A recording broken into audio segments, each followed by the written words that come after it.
visi dan misi Dinas Sosial Kota Padang terkait pengelolaan sumber daya manusianya, Bu? Kalau visi misi dinas itu sekarang udah nggak ada. Jadi yang ada itu visi misi kepala daerah.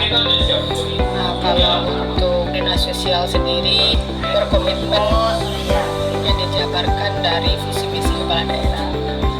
Kalau untuk sumber daya manusia, berarti sumber daya manusia yang ada di kantornya ya, dinas sosial di bawah kepemimpinan kepala dinas yang sekarang itu kita sangat adaptif terhadap semua regulasi yang ada di Kota Padang, baik peraturan dari kementerian, peraturan dari wali kota itu, dinas sosial sangat adaptif dalam peningkatan sumber daya manusia. Seperti contohnya untuk pelatihan, meningkatkan kapasitas. Bagaimana proses perencanaan sumber daya manusia dilakukan di Dinas Sosial Kota Padang ini, Bu? Kalau untuk perencanaan seperti yang Ibu bilang tadi ya, kita kan dinas sosial ini kan kalau kepegawaiannya ada lagi yang membawahi kita itu BKD ya. Nah, BKD itu biasanya kita ada pelatihan gitu atau peningkatan kapasitas. Nah itu dinas sosial itu selalu mengikut sertakan ya. Dari pimpinan itu kita selalu diikut sertakan untuk mengikuti pelatihan, workshop atau lain sebagainya gitu, untuk meningkatkan kemampuan dalam bagaimana menjadi pegawai yang lebih produktif. Apa saja sih, Bu, langkah-langkah dalam merancang strategi sumber daya manusia untuk mencapai tujuan Dinas Sosial Kota Padang? Langkah-langkahnya itu tadi, semua entah itu pelatihan, itu dinas sosial itu selalu kalau seandainya ada pemberitahuan atau undangan itu untuk terkait peningkatan sumber daya manusianya, itu dinas sosial itu selalu menyambut baik. Bagaimana Dinas Sosial menentukan kebutuhan tenaga kerja dan keterampilan lain yang dibutuhkan, Bu? Kebutuhan tenaga kerja itu berarti kebutuhan pegawainya gitu ya. Nah kalau kebutuhan pegawai itu kita selalu berpatokan atau acuan kita itu selalu kepada peraturan ya. Contohnya ANJAP gitu ya, analisis jabatan. Nah di dinas itu berapa keperluannya, apa aja nih backgroundnya yang harus mengisi jabatan yang kosong atau pegawai yang kosong gitu. Nah itu dinas sosial semaksimal mungkin, sebisa mungkin mengisi yang kosong itu sesuai ya, sebisa mungkin ya, walaupun terkadang dalam prakteknya itu tidak selalu seperti itu gitu. Contohnya pamannya sarjana sosial gitu kan. Nah tidak semuanya di dinas ini sarjana sosial gitu, tapi sebisa mungkin kita selalu memenuhi analisis jabatan itu.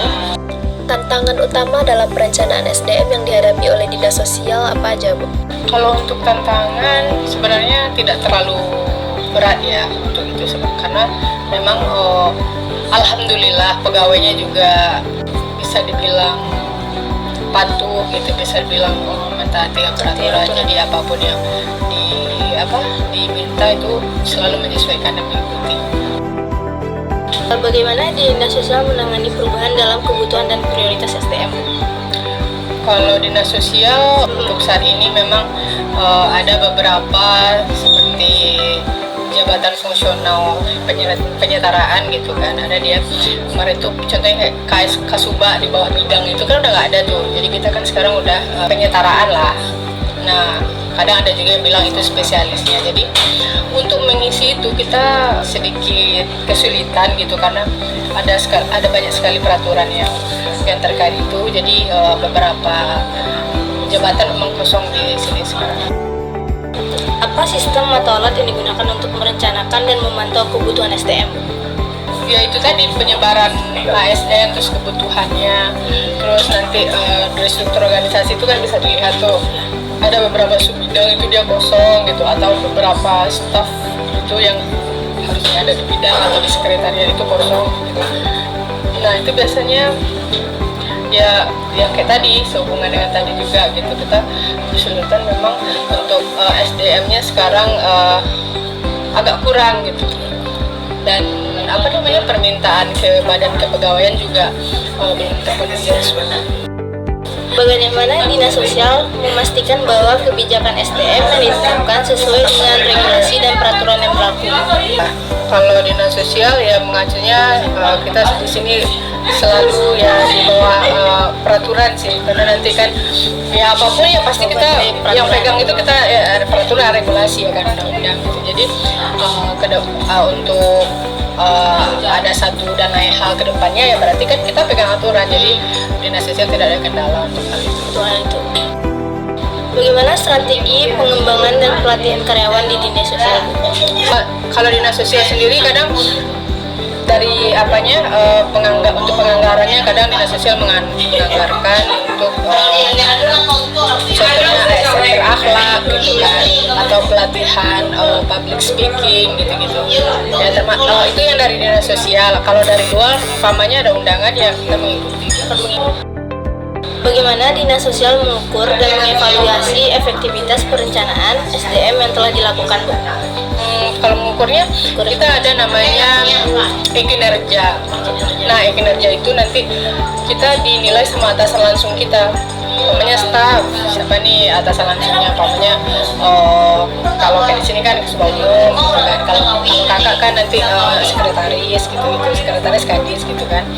Nah itu kita ada semacam alat ukur gitu ya.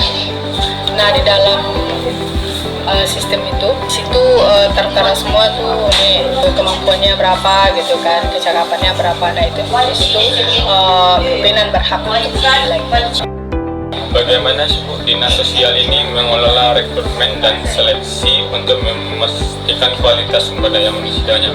Kalau rekrutmen dinas sosial tidak berperan langsung dalam hal itu ya. Kalau untuk rekrutmen kan kita lewat BKD ya, Badan Kepegawaian Daerah. Nah, kalau dinas sosial di sini kita kan lihat nih pemetaannya, pegawainya berapa nih, berapa kebutuhan SDM kita, umpamanya kan. Terus nanti kita rekap, terus kita nanti ajukan ke BKPSDM. Nah dari situ kan nanti perencanaannya berapa nih untuk penerimaan pegawai gitu kan, secara keseluruhan. Kalau khususnya umpamanya dinas sosial ini berapa nih, nah itu kan terekap semua tuh berapa kebutuhannya kelihatan. Nah nanti dari kepegawaian nanti yang ini. Apa langkah-langkah yang diambil untuk menghadapi kekurangan atau surplus SDM? Kalau langkah-langkahnya yang pasti kita selalu meminta ya untuk kecukupan itu di dinas sosial kan. Kebutuhan kita itu memang kita usahakan kita sampaikan lah kepada dinas terkait gitu kan, dinas yang berwenang untuk hal itu. Nah kalau untuk mensiasati sekarang ini beberapa yang kosong itu, kepala dinas ya sebisa mungkin ya kita kan memang dibagilah siapa kira-kira yang kompeten di sini gitu kan, sebelum kita benar-benar dapat yang pengganti yang tadi pensiun atau pindah gitu. Ada nggak sih Bu hambatan yang dihadapi dalam perencanaan sumber daya manusia di dinas sosial ini? Kalau hambatannya nggak ada sih, cuman kebutuhan kita belum terpenuhi sampai saat ini. Apa manfaat utama pengelolaan sumber daya manusia di dinas sosial? Manfaat utamanya ya pasti kinerja dinas itu akan lebih dominan terlihat gitu kan. Dinas sosial dengan lengkapnya sumber daya manusia kita di sini ya kan, pasti secara kinerja juga akan lebih dari sebelumnya. Bagaimana dinas sosial mengelola sumber daya manusia yang berkemampuan tinggi? Dinas sosial ya mempertahankan dan kalau bisa itu memang ditingkatkan lagi gitu. Tadi diikutkan nanti pelatihan gitu kayak di sini kan ada PPNS namanya, penyidik PNS lah gitu ya, untuk PNS yang bermasalah. Nah itu dia disekolahkan lagi nanti, bukan sekolah sih sebenarnya tapi kayak semacam pelatihan gitu selama 3 bulan gitu di